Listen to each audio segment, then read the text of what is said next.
Hey everybody, what's happening? It's Mars from Spinner Rack. Today we are here with the crew, PD and Cal. What's rocking, babies?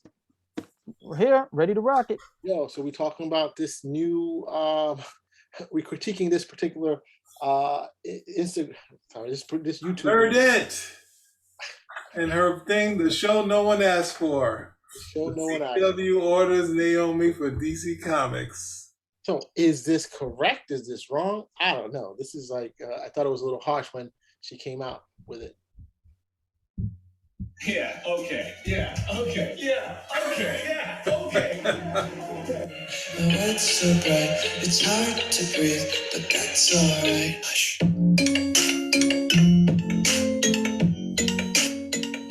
Hey guys, it is Tristan with Nerdette's Newsstand, and today we're going to talk about everybody's favorite character, Naomi. Now, I actually initially, when I first reported that this might be in the works, didn't like the idea, and I still don't. I think she really did some like line jumping and skipping and cutting.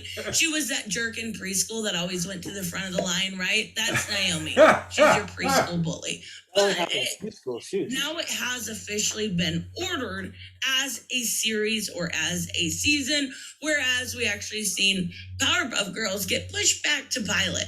They're like, no, I don't think people are gonna like this.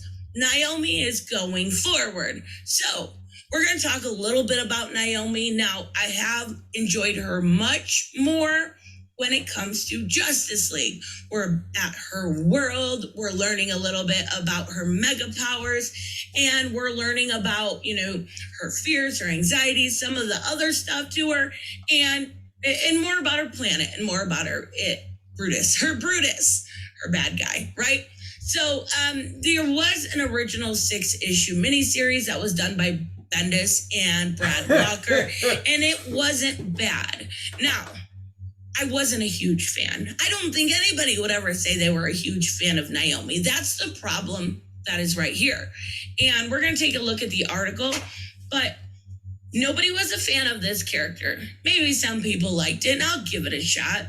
But nobody was a diehard fan and wanted to see her on screen and demanded it, right? You have characters, though, like that, DC, right? You have Vixen. You have characters you could use if you are looking for it. But no, again, she's a bully in kindergarten, but I'm going to give it a chance. I think it's only fair, and I think the initial pictures that we're seeing do look pretty good.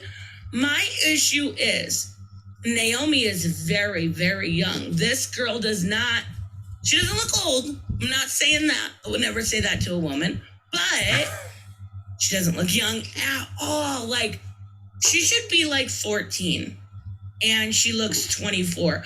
CW, we talked about. Now, we did watch the show. She said she was only 1 year older, so I had to chime in with that. Huh? He looks that young. I mean, Nerdette, I don't know how. I have to correct on that one. About this yesterday on my stream when you did the impulse picture. You shouldn't look late 20s when the character is supposed to be a very, very young teenager. So it does say the CW has officially found its latest DC Comics superhero. On Monday, they announced that Naomi has officially been picked up for a series for the network. The series, which was inspired by the recent miniseries by the same name, it will join reboots of and be done by, Ava DuVernay. And that's where I think I have the biggest problem, because Ava DuVernay is a known racist, and I don't care for her work for one, but I also don't care for the way that she treats other human beings. And I think, whoa, Mars, you didn't prepare us for that. I thought you saw it. I didn't get that. You saw where I got up to. Yeah, I got up to the racist. Lord have mercy. Oh, she came out like Public Enemy, straight up racist. Ava DuVernay was just playing mother and dude. I wanted to tell you before, but then how we got into it, I was like, you know what? Let me just leave it there because I don't want to continue this whole thing. But you put it on. I didn't know what you were doing. You just put it on and say, yo, I'm doing something. Hey, we were having a reaction. That I had to clutch my heart on that one. I know she does movies with black people, and I don't. Does that mean she's well? Let's. Oh God, we got five more minutes of Let's hear what she has to say. this. 5 more minutes of this. Let's hear what she has to say. Oh God. I think it's really unfortunate when you have someone like Ava DuVernay literally judging you by the color of your skin, and that is not something we should be teaching in our CW shows. It is mainly made for younger viewers. Is that going to come across on the screen? Is that going to be projected? In my opinion, I honestly think that there is a good chance there is going to be a lot of similarities between this and Batwoman. And I haven't watched Batwoman but the first episode. But if you've seen any of the reviews, you know exactly what I'm talking about. But it does have Arrow writer Joe Blankenship. All right, we can't judge a show on other reviews of other shows. Oh yes, we can.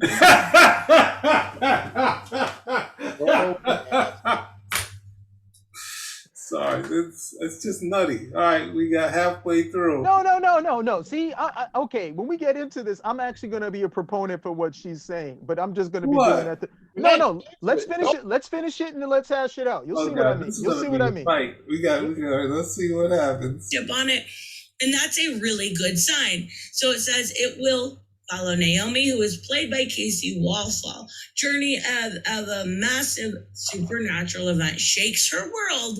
Now, this was basically in the miniseries. It was done that she had no ozone layer.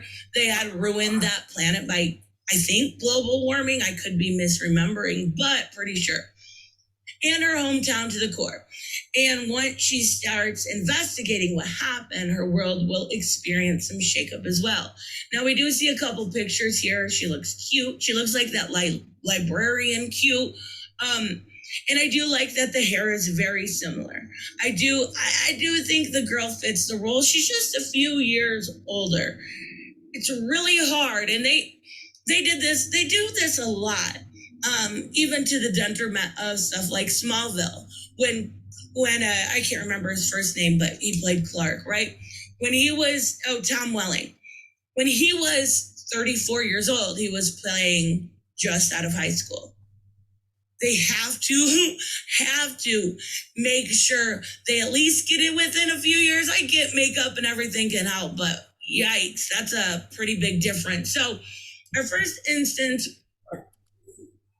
No, the thing is, for the hours that people do, they always have people, especially for kids, even though this person already said she was 17, they always have, shorter people playing kids from time to time. It always happens. Probably Gary Coleman is possibly older than most of the people he played against in the TV show. So it's like, Hollywood has always done that. It's easier. It's, especially if you can go later when the person's of age. It's not something that's been going on in Hollywood a long time. The fight for the age thing, or the fight for someone who's playing, like, what's that, 90210. Like, a lot of those guys were up in age.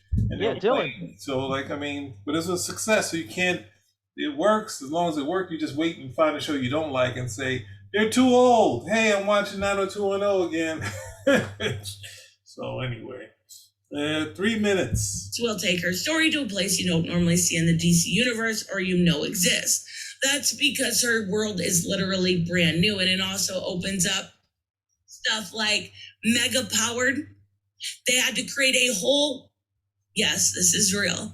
They had to create a whole new group of power levels for Naomi. So this happened. He goes on, he says, once you read, you'll find out, that's happened in Metropolis, Gotham, Star City, Gotham, Metropolis, Coast City. Yes, those are all different places in the DC universe. Thank you, Brian Michael Bendis. I appreciate it. But this could be okay. Now, in my honest opinion, do I think it will be, even if I'm trying to be relatively positive about it? No, I don't think it'll last more than a season or two.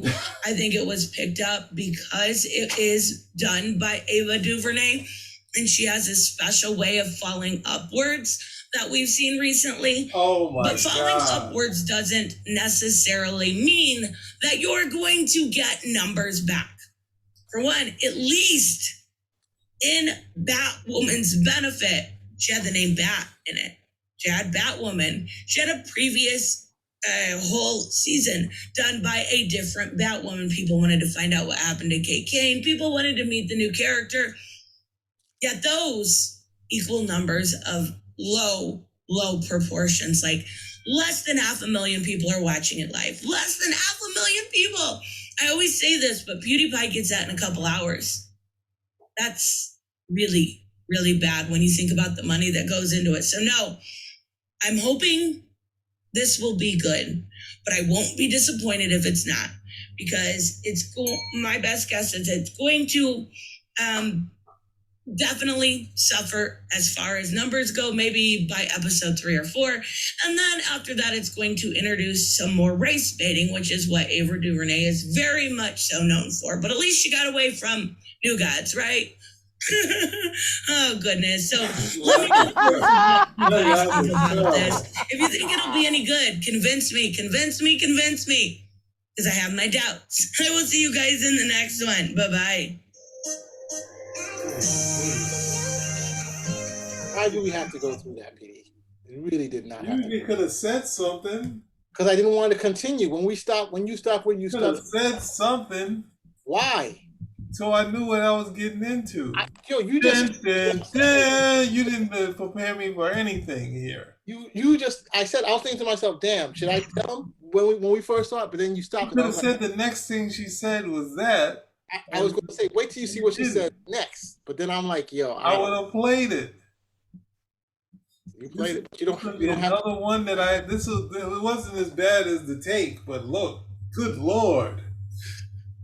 I think she didn't necessarily back up her statements about Ava DuVernay, and I cannot agree with reviewing something based on other reviews. I'm not a fan. I studied reviews when I was an intern. I read all of them. Some of them are good. Nowadays, reviews are better. I'm talking about reviews in the newspapers. Like the reviews in the newspaper are better than what we see on blogs. And I'm saying the times we're doing a blog, so you can, I'm not excluding this show either. I'm saying you need to judge for yourself. If you like our reviews, please do so. But at the same time, I'm not really for, you say, hey, this thing trashed it. It's kind of like, cause most of the time they lean you to saying, hey, don't be stupid. Don't read this. Don't watch this thing. That's usually what the blogs do. And reviewers used to do that too. So, they kind of moved away from that. So ultimately, she has to back up her statement about her being a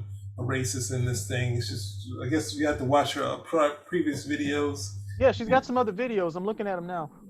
Yeah. So, that's I think her initial argument was solid. I think her initial argument was solid. I just didn't like the way it goes. Her opinion of Ava DuVernay without backing up. I don't want to have to watch another video for her to just slam her like that. So I'll do the backup. Ava DuVernay, unfortunately, has some comments on record, okay, that can be considered race baiting. One of the things that she did that I disagreed with, did either of you see Selma? Yeah, I did. Yeah. Her portrayal of Lyndon B. Johnson in the film is historically inaccurate. It's totally inaccurate at the end of the day. And she argued that, hey, pretty much her argument, to paraphrase, is pretty much, look, we all know he was racist and it would have never happened, without what happened, on Selma on the Bridge, when historically they had been working on this. Okay, Lyndon B. Johnson was a big proponent, okay, of the voting rights bill, really wanted it, twisted a lot of arms on his side in order to get it done. And when she was brought with this, it was kind of like, pretty much, all white people are racist. So, we know this wouldn't have happened, but without happening on the bridge. And it's like, it's not a zero-sum game, and it's not a mutually exclusive thing at the end of the day. So that didn't gain her any favors. That didn't gain her any favors right there. And I didn't like the portrayal. I said, look, there's plenty of stuff that Lyndon B. Johnson did that you want to hit him for it, that's fine, but not this. And this didn't actually happen. And hers was kind of like a wink and a shoulder shrug at the end of the day, like, hey, what are you going to do? White people, right? So she didn't get any, she didn't do herself any favors right over there. And the trouble is when you do stuff like that, especially when you're the proponent of, you're trying to level this playing field, everybody becomes hypersensitive to how to when you do these other things. So that's one thing that she could be. That's just one thing that she might be tripping on. But a lot of times they make these, they make comments, and the comments are sort of like what happened with Brie Larson, where you make these comments and you make these comments so blithely at the end of the day, but people seize on this stuff. The people seize on this stuff, and it's fair game at the end of the day. If you're going to come over here and if you want to come over and play identity politics, people are free to do the same thing with you at the end of the day.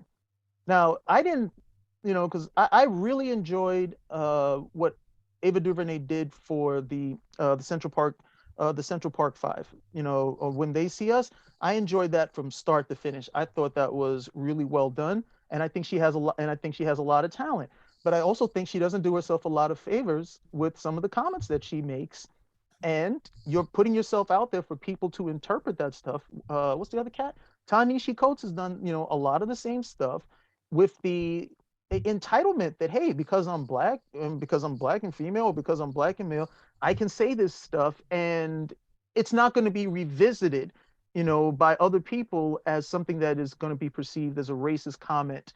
Not an insensitive comment, but a racist comment, because we're not in the 1980s where black people don't have the platforms in order to do that sort of stuff. You do, and a lot of people don't have the check on themselves to say, hey, I'm saying this stuff at the end of the day. There's a whole audience out there of people, I don't want to be perceived as this. It's more like, yeah, well, you know what? That's just the breaks, buddy. Well, I just feel she needs to back up that within there. I understand, agreeing or saying, hey, these are the things that I disliked from your angle and that, but just kind of throwing it out there and saying, well, we're on either side of the fence. This thing of worrying about so-called race baiting type of thing, where they're going to have some sort of thing about that, because you can't really escape it in this time the same way with shows now. All of them are doing some sort of COVID thing, whereas it's the TV, it's make-believe, but they're still saying we're in this sort of society, so we're going to do something like that. It'd be like watching and being like, oh my, not again. That, as a viewer, you can do that. But then saying, hey, let's label it, it's just kind of tossing the labels out. And that's what I can't really, because I can disagree with her, but not say, hey, now let's, how we substantial. We got to go have someone find out what she did, where she could back up what her statement says in relation to Naomi or not. She could just put it in there, just like, hey, you go in there, prove me wrong. And it's like, well, you can point out what, like, when they see us, and then it goes to, hey, well, we need to see what she can do with superheroes. Like, no, it's like a side thing where you have her in the regular day, and then you have the superpower. So ultimately, I don't know. I think it's just sort of flippant comment that she kind of threw out there and not really back that up. So Mars, you got anything though? To push back on that, you got these cats, Ava DuVernay being one of them, make the same kind of comments. Don't back up anything. I think we're not watching. The thing is like this: we're not watching the Ava video where we're talking about that. So comparing it kind of makes it. I can't. I would, if we were in the video with her, we could definitely go and like hash that out. But I'm just saying, yeah, I'm not saying if we were in her video, we would probably do the same and say, hey, you're just kind of like saying, hey, you guys know what it's like, right? Like I don't agree with that, but I'm like saying that's not in this sort of thing here to do. If it was, I would say the same thing. And I'm just playing devil's advocate for Nerdette. Yeah. At the end of the day, but this is one of the reasons I say, people just make these statements, they make these comments, and then they live. I mean, this is not 1970. They live forever. You're racist. You're racist. I mean, that's the trouble, because everybody wants to throw around these terms like racist, misogynist, sexist. They want to just throw them around at the end of the day. And then when it comes back to revisit you, you're like, oh, no, not me. Not me. Yeah. So doing the exact same thing that she's accusing Ava DuVernay of. She's making these comments that some of them are factually incorrect, or she's interpreting in such a way that it's not correct. Yep. I think that Ava DuVernay, historically, according to the A, this definitely wrong of what she said about LBJ in the movie. And it's hard. I read a lot about the period, and it's hard to say to what degree. I mean, people have said a lot of different things depending on where they are, because historically, you're going to be in different points of view, especially when you're an aide of his and you looked up to him. I thought Lyndon B. Johnson was pretty harshly in Selma, so it's troubling there. But I also understand where she's like, you know, everything I say, everything I do is put under a fine tooth microscope, as opposed to do white directors who did a similar material and do the exact same. There's things that's critically watched and viewed. I was watching this program on Vice about black quarterbacks and how every time they do something, and it's always really commented on. The sports reporters, you know, they ask them questions about, hey, how do you feel this being a black quarterback? You know, running this run like Cam Newton, like doing this thing. They don't ask those same kind of questions to the white quarterbacks. And the same thing I'm just saying is that how critical are we in terms of these? How critical are people being when they look at these things? The point of the message was basically to talk the story of Selma, to unearth it so people know, a lot of people learn more about it and what was going on and how this whole thing changed. And, you know, there's going to always be inaccuracies in a lot of films. But to her to say that she's race baiting and stuff like that, unfortunately, like you said before, you know, she does come out with her own point. You know, DuVernay is not the one to sit down and take any hit. She fights back. So she has her point too. So it's to me, it's always difficult to parse that sometimes. You know, I have LBJ's book here, and I read it, and it just seems that, yeah, there are instances that you can call that he said and done certain things that you're like, what the hell? But there's also things he did push through the Voting Rights Act. You know, he was a big supporter of some of the laws African Americans, you know, and housing and a lot of stuff. And those are things that have made huge changes in the way society. And to denigrate some of the things that he's done, to say that, you know, he didn't, you know, yeah, he was racist, and that therefore negates everything he's done. I don't necessarily agree with it at all. Okay, but now let's go back to the Nerdette, the person on Nerdette's Newsstand. What were your feelings on the video? Because you pushed me away from it, and then I was like, hey, we're going to have some fun. And then I was like... When I initially saw the video, and I was like, oh my goodness. Every part, she you know, she didn't like Naomi. She didn't think it was a good idea. Superhero we didn't ask for, but most superheroes and shows we didn't ask for. Did we ask for a Green Arrow? I don't remember asking, hey, let's get a Green Arrow show. You don't think she makes a good point, though? You know, about the skipping the line? But it's a point that I think is done. You can say the same thing about every other character. Did we ask for a Constantine show? No. Did we ask for Legend of Tomorrow show? Why isn't it used on those same characters? But those are established characters. Naomi is, you know, is still wet behind the ears. The paint's not quite dry. You know, that's the thing. That's the thing about skipping the line. Nobody asked for a Constantine show, but Constantine getting a show, you know, after being around in comics for 20, 30 years is a little bit more plausible. No, I don't think so. There's no line in comics. People say, hey, I think I like this story, and it's going to fit what I'm trying to sell, and that's it.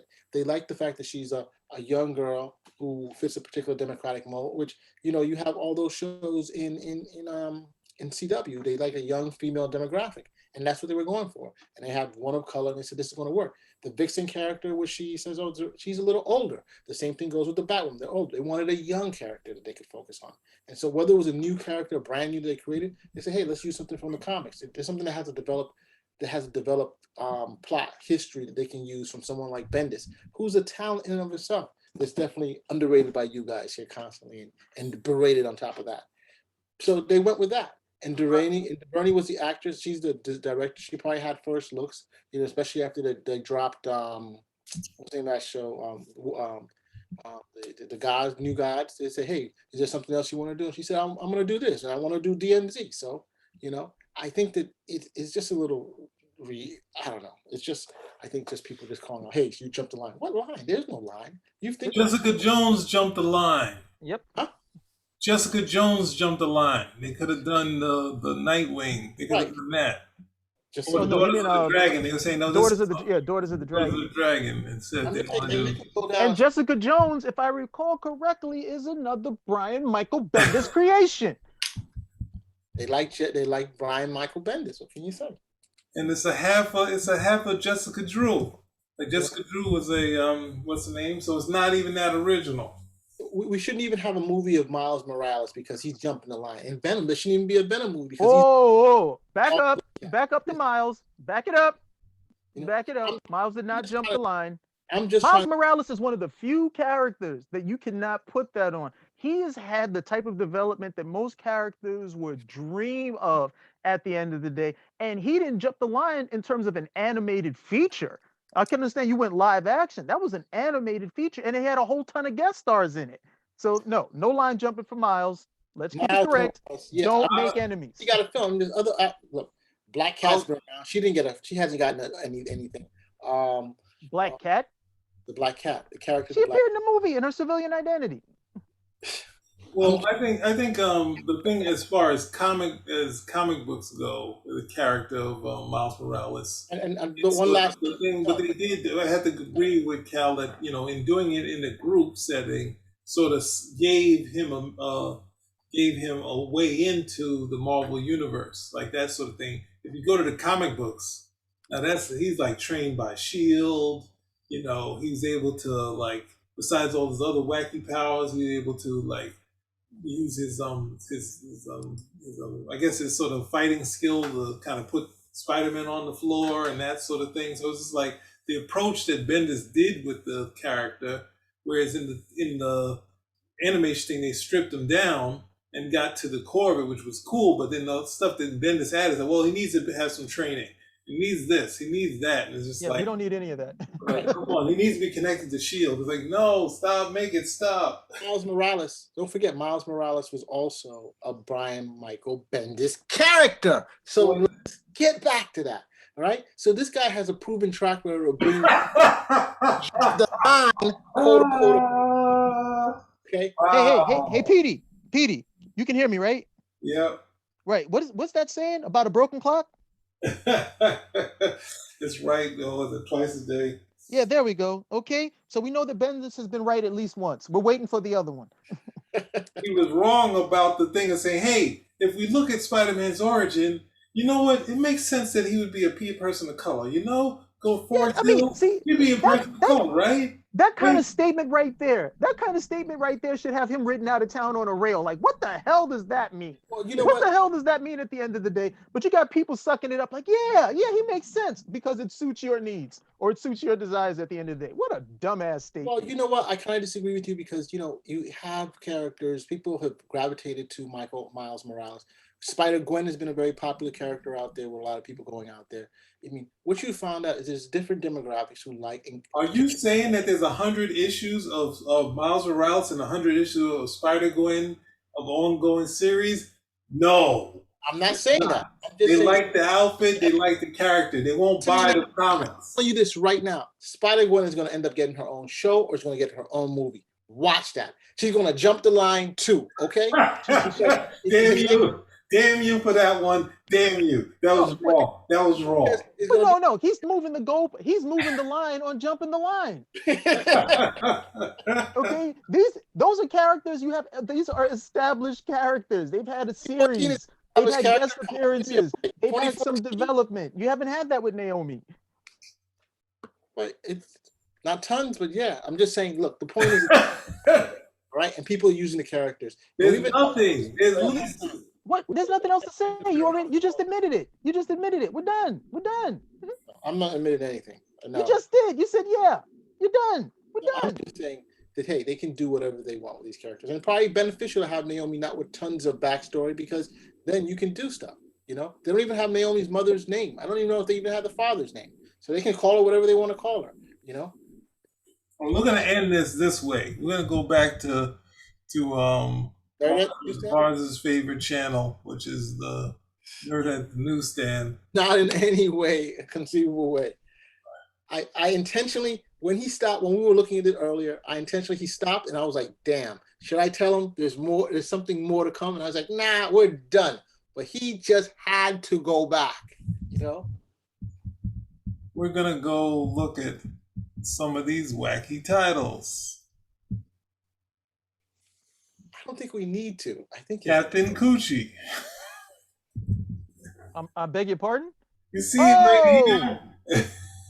Oh! Absolutely disgusting. Code Red. The periods are my superpower. Like, of course, you got to take down Amber Heard. Like, you wouldn't be a sight without doing that. Person. I don't know. I got to check out Captain Coochie. All right, so I got through that.